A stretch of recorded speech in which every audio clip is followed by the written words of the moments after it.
Hi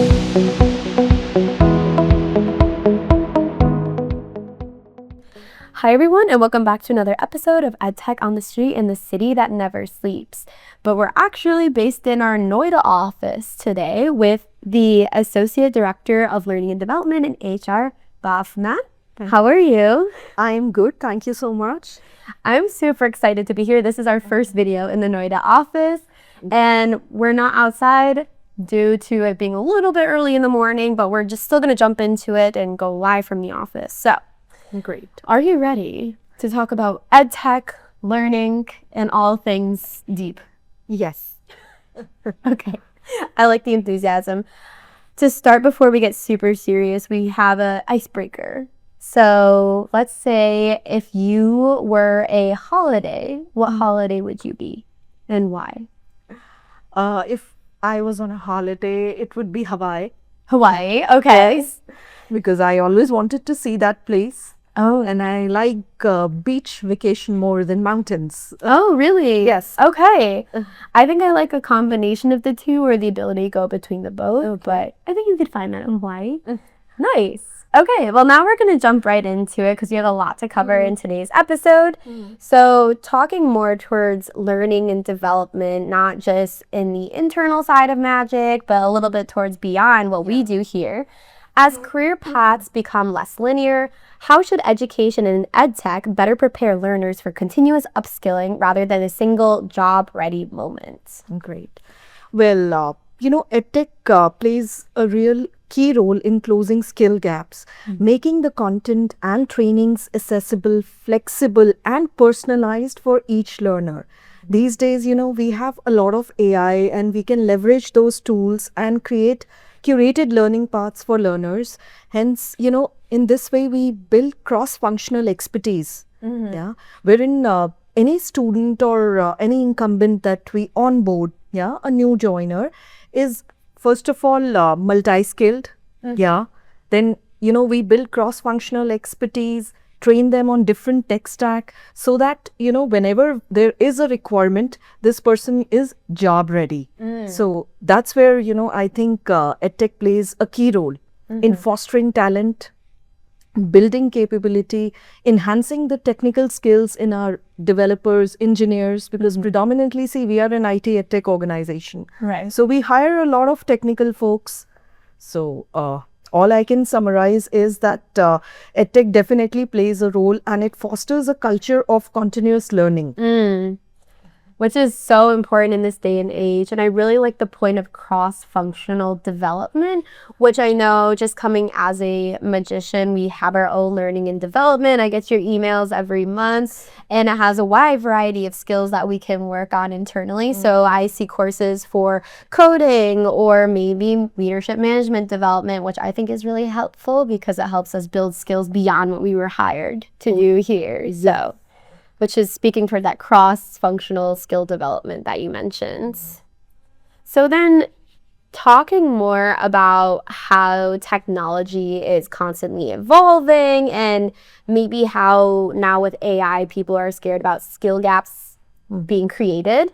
How do you see EdTech playing a role in closing those skill gaps, especially for early career professionals or those who are maybe entry-level jobs? Okay, so the technology landscape definitely is evolving, changing, and the market is very fast. Within seconds, things change here. So a lot of EdTech organizations, they're really partnered with industry leaders to provide mentorship programs, to provide technical skill certifications, which play a pivotal role here in shaping a learning journey for any individual, for any fresher or a lateral employee. So here in Magic EdTech, we also have our flagship mentorship programs. Like we have a career development program called LEAP. That's accelerated development. Yes. Wherein we offer this platform and learning opportunity to our high potential individuals who've been with the organization and have really contributed. So we give them a platform. There is a curated learning path, an individual development plan, which is curated for each learner. Yeah. So that really helps in bridging those gaps, in helping the learner come up the learning curve, and he's at par with what the industry changing demands are. I see. So it does, in a way, create that personalization. Yes, it for does. each one. It Okay. does create a personalization. It provides mentorship. The learner undertakes, the certifications which are mentioned. So it's a very focused individual development plan. And do you see this whole pathway with certifications to like mentorship, internships, etc., being the new way or more opportunities that way in the general marketplace? Or It does, help the learner open a lot of doors outside, because with these mentorship programs, it's more of practical hands-on training that these guys get. Right. Because I feel a lot of people that I have conversations with when it comes to AI, they're so fearful in terms of the inability to obtain those skills that you would normally get in an entry-level job, because you're being expected to already have them by the time you go out into the job market these days.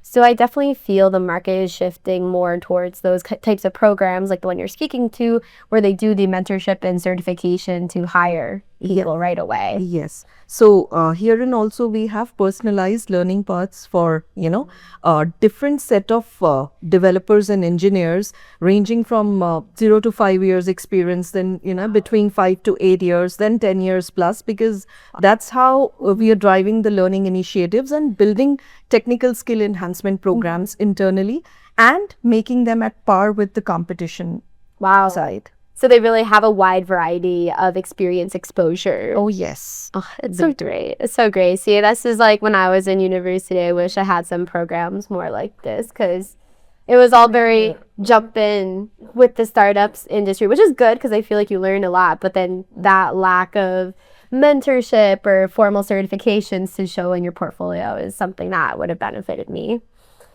Awesome.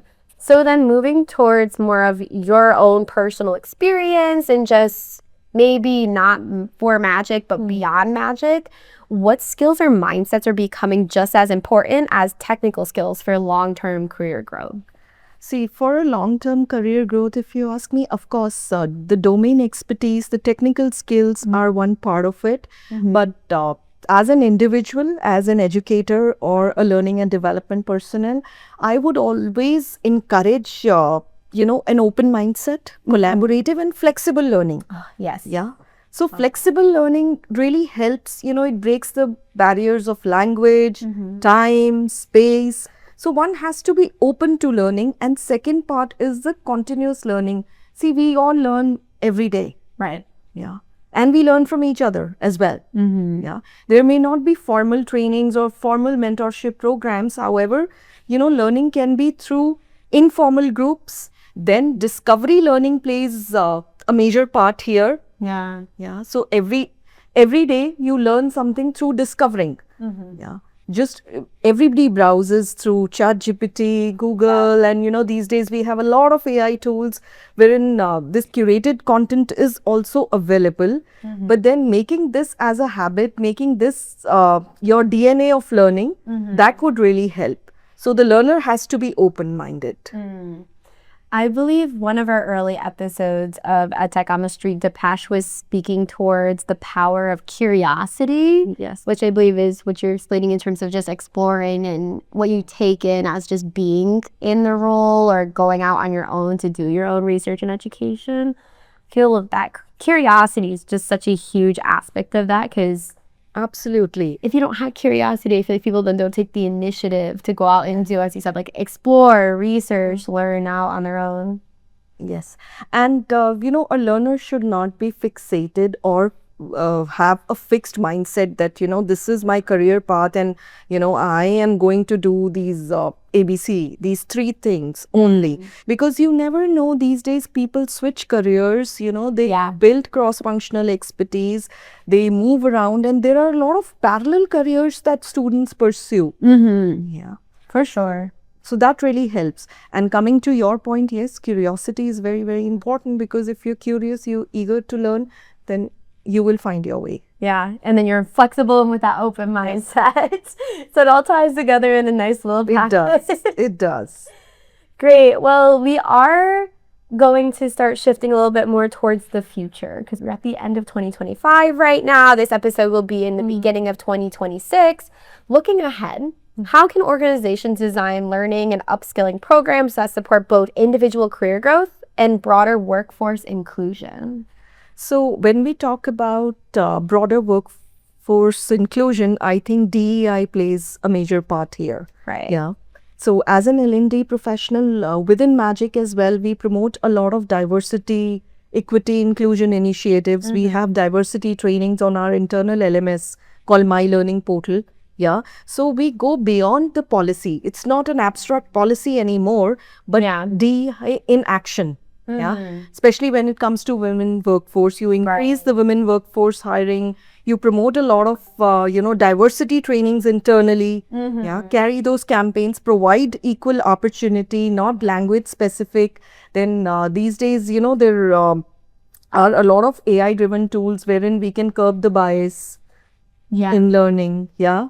Then I would also like to talk about early warning system here, early warning signal. Okay. Yeah. So one can, you don't have to wait for the entire program, a learning path. Let's say there is a learning path for a month or a 3 months period to end, before checking who are the slow movers in that batch. Yeah.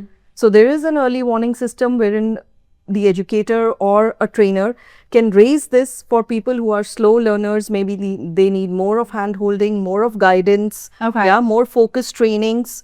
So that really helps in providing all inclusive learning environment. Yeah. And definitely we support DEI initiatives. Yeah. And Magic as an organization supports a lot of, women initiatives. So that is a good part. Correct. So then, speaking a little bit broader than just Magic, what advice would you give to organizations that are looking to support that individual career growth then, or DEI initiatives for a workforce that's inclusive and understanding to all employees? Sure. See, when we talk of DEI initiatives as a whole, in our learning landscape in the market, we should have more inclusive forums wherein we can talk about DEI openly. Yeah, we should moderate these discussions and encourage everyone to speak up, to be more inclusive. Yeah, make the training content which is not language specific or a student specific or a course specific. It has to be inclusive. Yeah, those curated content can be used by anyone. Then promote a lot of adaptive learning. Yeah, adaptive assessments. As I mentioned, early warning system. Also, I would talk about introducing bias training. Oh, okay. Yeah. What is bias training look See, like? that would embed practical DEI examples. Okay. Yeah. Make the workplace, any workplace, very inclusive. Yeah. Culturally neutral. Okay. Language neutral. Gender neutral. Yeah. When I talk about gender neutral is what I'm trying to say here is that we should provide equal opportunities to women workforce as well. Okay. Yeah. I see. So then really just ultimately creating the best safe space for anyone who feels they can connect or should be in the room, should be able to. Absolutely. Creating a safe learning zone like for everyone. I like that. It also is perfectly tied into our mission at Magic to make digital learning for everyone. Absolutely. Just making it inclusive and accessible and affordable. Yes. Making it flexible and accessible to everyone. And okay, guys, this is a safe learning zone. Yeah. Yeah. And it's equal, it's neutral, it's not a biased learning zone. Right. Okay. So that's a platform for everyone. Yeah. Yeah. I love that. Well, any final advice that you would like to add before we close out this episode today? I feel like we had a lot of good conversation, not just from an inside perspective of what we do at Magic, but also maybe where the market's going on the learning and development side. So I think we've spoken healthy and good about, what what is the future of education in EdTech and how EdTech plays a role. So finally, I would like to, talk about DEI and promoting a culture of meritocracy. Yeah, when we talk about a safe landing or a safe learning zone for everyone, then I think that is all inclusive and it promotes, supports a culture of meritocracy. Yeah. I like that. Equal opportunities for everyone in the room.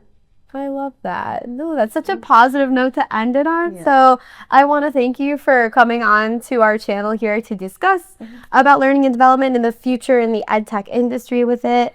And for anyone listening, I hope you learned a little bit more about how learning and development has a crossover with EdTech and the HR side, not just from what we do at Magic, but also in general in the industry. And remember to stay curious. Thank you, everyone. Bye. Thank you so much. Keep learning, keep growing. Thank you. Thank you, Kiara.